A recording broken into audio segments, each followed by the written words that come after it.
Wananchi, kama mnavyofahamu, leo hii ni siku ya upigaji wa kura uchaguzi mkuu wa mwaka huu 2025, ambapo wananchi wanamchagua rais wa Zanzibar, wajumbe wa baraza la wawakilishi na madiwani.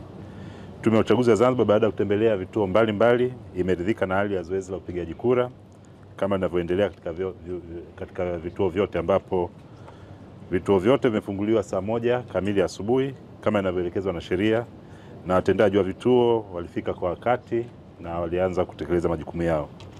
Lakini lingine, vifaa vyote vinavyohitajika katika zoezi hilo viliwasili kwa wakati vituoni, na hadi sasa hakuna taarifa yoyote ya changamoto au upungufu wa vifaa katika vituo vyote vya kupiga kura. Hakuna mpiga kura yeyote aliyofika kituoni na akakosa fursa yake ya kupiga kura. Tatu, tume imewaruhusu mawakala wa vyama vya siasa kuwemo katika vituo vya kupiga kura. Mawakala hao wanashiriki kikamilifu katika zoezi hilo tokea saa 1 vituo vifunguliwa, na tunaomba mawakala hao waendelee kuwa watulivu na waendelee na majukumu yao vituoni. Aidha, tunao vile waangalizi wa uchaguzi wa ndani na wale wa kimataifa, na wanaendelea kufanya shughuli zao za uangalizi wa uchaguzi katika wilaya zote za Zanzibar, na tunawataka waendelee kusimamia uangalizi huo kwa maadili. Pia waandishi wa habari nao wanaendelea kuwapatia wananchi habari za uchaguzi kulingana na vituo wanavyovitembelea. La 4, nawapongeza wananchi wote wa Zanzibar kwa kujitokeza kwao kwa wingi na kwa amani na kwa utulivu, huku wakizingatia taratibu zote zilizowekwa na tume. Naomba baada ya kumaliza kupiga kura warudi majumbani mwao na kusubiri matokeo ya uchaguzi yatakapotolewa na tume. La mwisho, tunawashukuru wadau wote kwa kutoa mashirikiano yao kwa tume, na wito wangu kwa Wazanzibari wote kuwa tulivu na kudumisha amani ya nchi iliyopo. Naomba wananchi wajitokeze kutekeleza haki yao ya kupiga kura katika hali ya amani. Asanteni. Kura haki yako na amani wajibu wako. Kama kuna maswali. Asante, samahani. Jina langu ni Mary, nafanya na kituo cha Kifaransa. Kufikia sasa waweza tueleza voter turnout imekuwa vipi?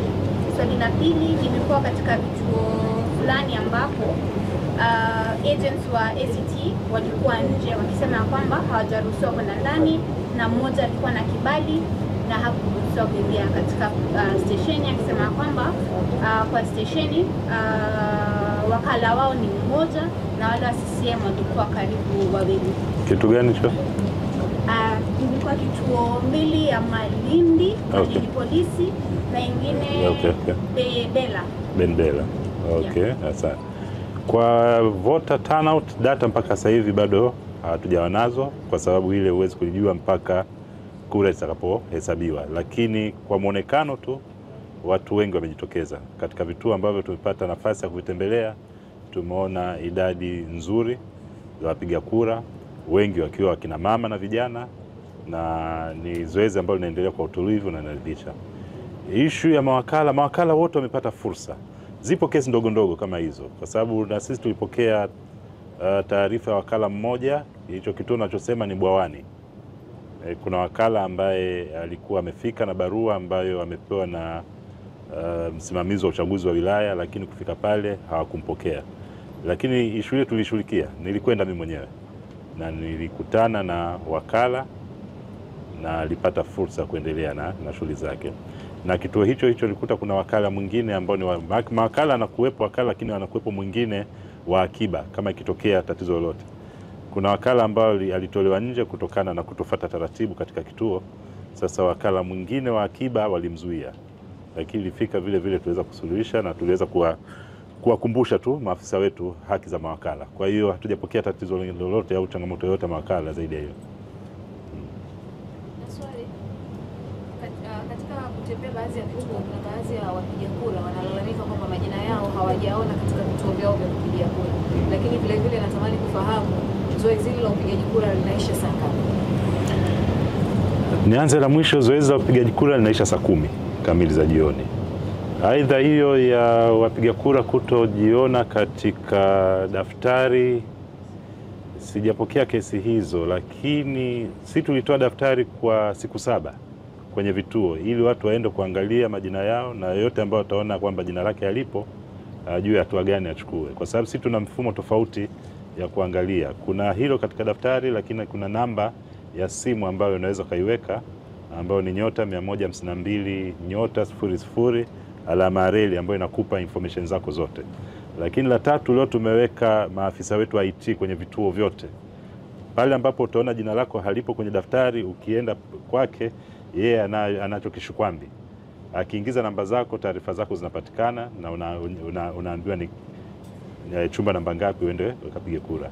Na zipo kesi chache ambazo zimetokea za watu ambao wameenda moja kwa moja kwa wale maafisa wetu na walipata fursa ya kuweza kupiga kura.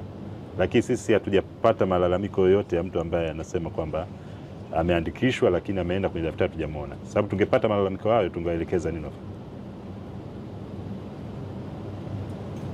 Mwenyekiti, naitwa Yakob na wakilisha Sauti ya Ujerumani.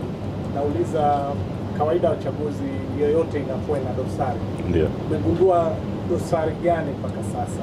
Na swali la pili, kuna taarifa zozote za watu katika kujiandikisha zilikuwepo dosari za watu wajiandikisha mara mbili, vituo zaidi ya kimoja?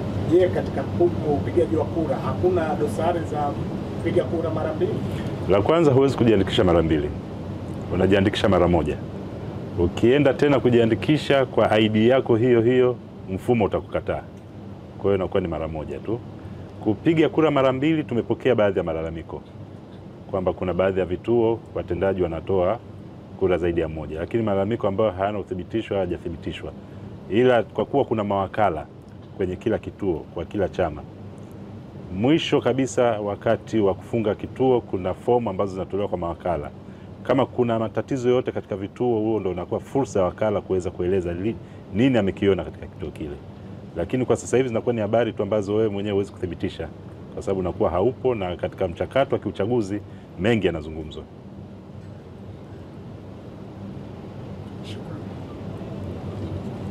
Tumemaliza. Naomba mheshimiwa niulize la mwisho kama litapaswa sana. Naitwa Jessica na kutoka Kenya. Baada ya zoezi hili la upigaji wa kura ambao unaisha saa 10, nini kinafuata? Baada ya zoezi tunafunga vituo, na baada ya kufunga vituo tunahesabu kura, na baada inategemea na kituo na inategemea na idadi ya wapiga kura waliojitokeza. Kwa hiyo kila kituo hakitakuwa muda wake wa kumaliza labda kuhesabu au utakuwa sawa, na inategemea vile vile kama kuna malalamiko yoyote, challenges zozote, maana lazima uzisolve kwanza hizo, uweze kurekebisha au kutoa maamuzi ya malalamiko au kasoro zote ambazo zinaonekana zimejitokeza ili kuweza kuendelea na hatua inayofuata. Kwa hiyo vituo vitakuwa na utofauti katika kuweza kuhesabu kura, kujumuisha na kutoa matokeo. Samahani kidogo nimechelewa, mshalijibu utanambia. Nitaka ufafanuzi kama unaweza Jessica, zile kura za rais zitakuja hapa ndio tutaanza kuzihesabu. Tutazitoa baada kwa mpigo zote au kila jimbo zitatolewa kama kwa mazoea yakifanyika, na labda kwa kura za wakilishi na diwani zitatajwa katika za wilaya, sio hapa. Kura za wakilishi na udiwani zitatoka katika wilaya, lakini hapa sisi tutafanya majumuisho na kutoa kura za rais. Mara nyingi tumeshuhudia kila jimbo linatajwa rais umepata hivi na hivi, unapata ile briefing muda kila baada muda. Nasema this time itakuwa kama ndivyo au ni system itakuwa mfumo mwingine? Ni utaratibu ambao utaendelea.